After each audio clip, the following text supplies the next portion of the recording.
parler d'Yacine, c'est un joueur qui a souvent été sélectionné, en tout cas de temps en temps avec nous. Euh, je ne sais pas si vous avez vu la même chose que moi, mais ces derniers temps, il joue quand même pas beaucoup. C'est plutôt justement Becaye Wade qui joue à sa place.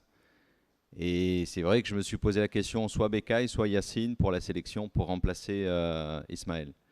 J'ai choisi Becaye parce qu'il jouait plus, qui me paraît dans une meilleure forme, avec plus de confiance, plus dynamique aussi, et puis avec une bonne qualité technique, et peut-être un peu plus de qualité, de vitesse et de jeu vers l'avant, de course, surtout au niveau des courses. Voilà un petit peu la raison pour laquelle j'ai choisi plus Becaye Wade que Yacine. Après, bah, pour les nouveaux, donc Idrissa Thiam, donc KO, que tout le monde connaît quand même, je pense, ici, pour avoir joué à Concorde, qui était déjà dans une pré-liste avant la CAN, donc c'est quelqu'un que je connais bien. J'ai pu voir des matchs de sa part en vidéo aussi, les matchs qu'il a joué l'année dernière avec Cadix.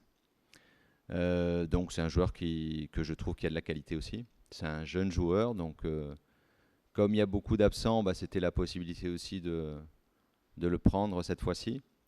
Et puis Almike, c'est Moussa Ndiaye, c'est un jeune joueur un nouveau joueur qui va venir avec nous. Pareil, on avait beaucoup de joueurs absents au milieu, comme Diallo, comme Rassa Kamara. Donc voilà, il y avait une possibilité de le voir aussi.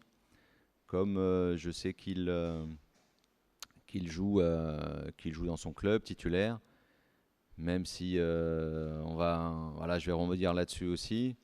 Il joue dans une petite division, mais c'est vrai que quand on est ici, on ne sait pas le niveau des divisions National 2, National 3 en France.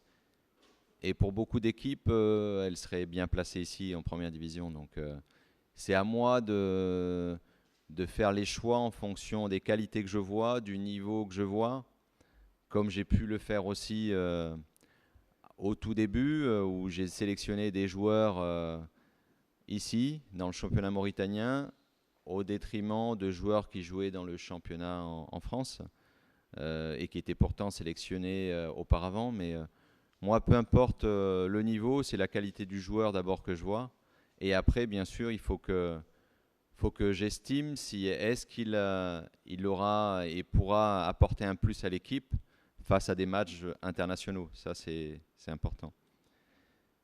Après, ouais, avec les absences, comme je disais, ouais, les absences au milieu, bah, voilà, il y a quand même un groupe, un milieu assez compétitif avec des joueurs qui connaissent bien aussi la sélection. Bon, je pense à Dellaï, à Ibou Koulibaly, il y a Alassane, il y a Hassen. Voilà, c'est des joueurs qui connaissent bien Abdallah aussi, donc des joueurs qui connaissent la sélection. Et au milieu, on arrivera à faire, même avec l'absence de Rassa et Diallo. Bah, le choix qui se font pour le match, pour le 11 de départ, c'est toujours en fonction de ce que je vois à l'entraînement.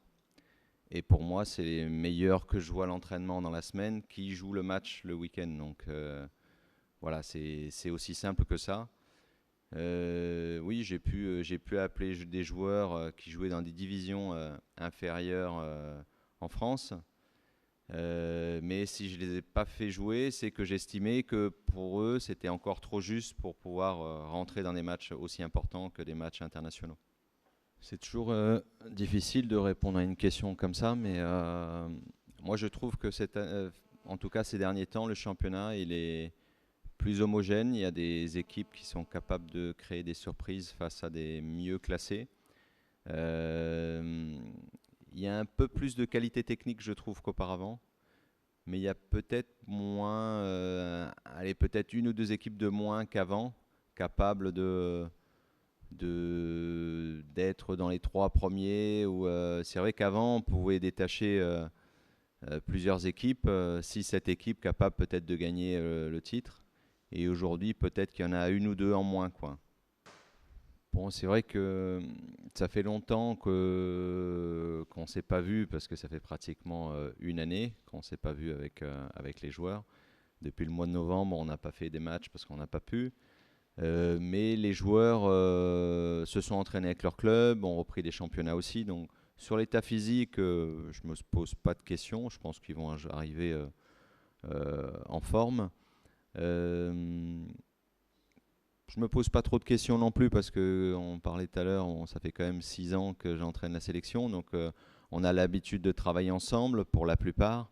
Donc les automatismes, on va les retrouver assez rapidement, j'espère. Maintenant, par contre, c'est vrai qu'on rejoue un match international, mais dans un stade vide. Donc ça va être un peu plus difficile à gérer. Ça fait ça faisait un mois ou deux, enfin c'est à peu près 2 mois qu'on cherchait justement des adversaires pour les dates du mois d'octobre. On savait que c'était des matchs amicaux. Et on est dans une période où c'est très difficile de trouver des adversaires parce que, vous le savez, il y a peu d'avions, il y a beaucoup moins d'avions qu'avant, donc c'est pas facile. On a eu cette possibilité de jouer le Sénégal qui, elle, privilégiait les adversaires autour de leur pays, donc la Mauritanie. Et donc ça, on a validé assez rapidement, c'est un adversaire qui nous intéressait. Mais c'était sur le deuxième match, donc c'était sur la semaine prochaine. Et on cherchait un match, premier match pour jouer ici, donc le 9. Et on a travaillé sur plusieurs pistes. Et la Sierra Leone, ce qui est alors, intéressant, c'est que c'est une équipe qui est difficile à jouer dans le sens agressive, avec de la qualité aussi sur le côté, de la qualité de vitesse et qui se rapproche un peu du Burundi. On prépare le Burundi, donc ce sera notre adversaire pour les 2 matchs au mois de novembre. 2 matchs très importants. Donc voilà, on a une équipe de Sierra Leone avec des qualités un peu comparables au Burundi. Et puis un autre match avec le Sénégal voilà, qui est un match pour moi de prestige, je trouve, et puis aussi pour voir un peu la valeur et le niveau de notre équipe. Donc c'est toujours des matchs intéressants où on apprend beaucoup dans ce genre de match, où on sait que la concentration et la qualité technique et la maîtrise technique est très importante. Et le calendrier, attends, j'ai pas parlé du calendrier. Et par rapport au calendrier de la CAF, il y a pas spécialement de changement dans le calendrier. C'est que on n'a toujours que 5 dates hein, dans l'année. Donc on va pas jouer 3 matchs par date. Donc ça, c'est un point important quand même pour nous. Comme ça peut se faire en Europe, par exemple. On aura 2 matchs par date. Donc voilà, j'espère qu'on arrivera à voyager assez rapidement entre les 2 matchs pour bien récupérer. Donc pour nous, il n'y a pas beaucoup de changements. Ne serait-ce qu'on fera moins de matchs amicaux, mais plus de matchs de compétition avec la qualification pour la CAN et qualification pour la Coupe du Monde. J'ai toujours dit que le plus important, c'est pas les joueurs expatriés, c'est pas les joueurs mauritaniens qui évoluent aussi. Pour moi, c'est les joueurs qui ont de la qualité, qui peuvent apporter des victoires à la sélection. Je ne fais pas de différence entre les joueurs étrangers, enfin expatriés, et les joueurs locaux. Ça, je ne regarde pas. Je regarde la qualité des joueurs. Et quand je vois de la qualité dans le championnat mauritanien, je prendrai les joueurs de qualité. Mais pour l'instant, s'il n'y en a pas autant, c'est que j'estime que c'est encore juste pour jouer des matchs internationaux. Donc c'est assez simple. Et je ne suis pas d'accord sur le fait qu'il y a des joueurs, les joueurs locaux soient plus, mince, soient plus motivés par la sélection que des joueurs expatriés. Moi, je peux vous dire qu'il y a des joueurs qui sont nés en France d'origine mauritanienne et qui sont très motivés à venir jouer avec la sélection. Donc, ce n'est pas un problème de motivation. C'est plus je fais mes choix en fonction de la qualité des joueurs que je vois, que ce soit ici ou ailleurs, ou en Espagne ou en France. Pour l'instant, je me concentre sur les joueurs qui jouent parce que je pense que Souleymane Diallo, ça a été un joueur important de la sélection, en qui j'avais confiance sans aucun problème. Et là, on parle d'un joueur et d'un gardien de but qui s'entraîne pas, qui joue pas. Donc voilà, aujourd'hui, je me pose pas cette question-là. Je fais avec les joueurs que j'ai actuellement et qui ont donné satisfaction. Je pense à Namori, qui a fait de bons matchs contre le Maroc et contre Centrafrique. Et donc on verra pour la suite. Aujourd'hui, je fais avec les joueurs que j'ai là. Beguili était sélectionné, c'est vrai, sur le dernier rassemblement Maroc et Centrafrique. Je ne l'ai pas pris cette fois-ci parce que sur ce que j'ai vu, sur les matchs que j'ai pu voir ici, il manque encore quelque chose. Je n'ai pas retrouvé le Beguili d'avant avec de l'agressivité, avec des courses, avec de la malice. Et donc voilà. Et aujourd'hui, comme on joue aussi avec deux attaquants, il me faut de la vitesse, il me faut de la complémentarité entre les deux joueurs en attaque. Et peut-être que je l'ai moins avec Beguili aussi, qui est plus à l'aise à jouer tout seul devant. C'est vrai que c'est une bonne question. Pourquoi les joueurs mauritaniens n'arrivent pas à s'imposer ailleurs, dans d'autres championnats? On me parlait tout à l'heure pourquoi j'appelais des fois des joueurs de National 2 ou National 3, pourquoi pas des joueurs de première division. La réponse, elle est là, je pense. Il y a peut-être que le championnat n'est pas encore à un niveau suffisamment haut pour pouvoir avoir des joueurs de bon niveau, pour pouvoir jouer dans des championnats à l'extérieur, titulaires en tout cas. Donc je pense que c'est peut-être là-dessus. Je pense que ça vient surtout sur la qualité, sur le travail et sur la mentalité, sur le mental. Quand on part à l'extérieur, je sais un peu comment sont aujourd'hui les Mauritaniens. Les Mauritaniens aiment bien être en famille, être ensemble. Et quand on va à l'étranger, on est un peu tout seul. Et là, il faut faire un effort sur le plan mental, où quand on part à l'extérieur, on est là pour travailler, pour montrer des choses. Et souvent, je dis aux joueurs, quand vous partez à l'étranger, vous avez l'étiquette Mauritanie.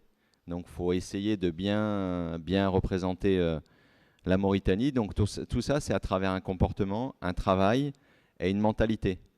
Même s'il y a des moments difficiles, il ne faut pas laisser tomber les bras.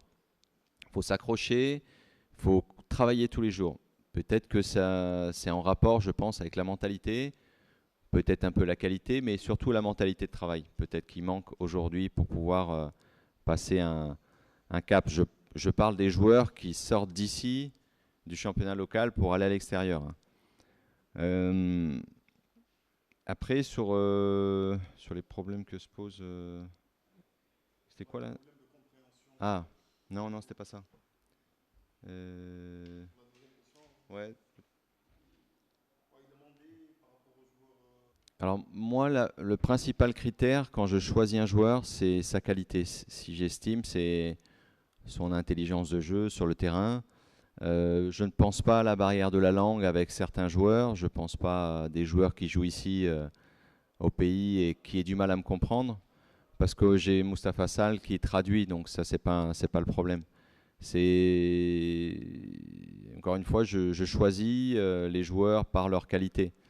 Et j'espère que d'ici peu, il viendra nous rejoindre. Ça voudra dire qu'il aura progressé, qu'il m'aura montré les qualités qu'il faut pour pouvoir jouer au haut niveau.